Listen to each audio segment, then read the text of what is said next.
বাংলার জনগণ যেইভাবে তাকে ঘৃণা করে, আমরা সেই সুদপুর ইন্দুসকে লন্ডন থেকে আমরা প্রতিহত করব, কালো পতাকা দেখবো, জুতা মারবো, ডিম মারবো এবং তাকে আমরা প্রত্যাখ্যান করলাম, অবাঞ্ছিত ঘটনা করলাম।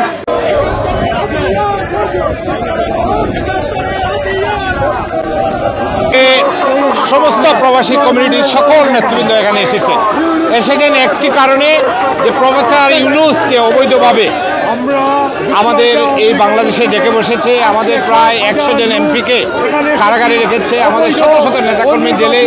আজকে বাংলাদেশে যে পরিমাণ হত্যা নির্যাতন হচ্ছে, এবং আপনারা জানেন যে প্রায় 20,000 কোটি ডলার বাংলাদেশ থেকে পাচার হয়েছে গত দশকে।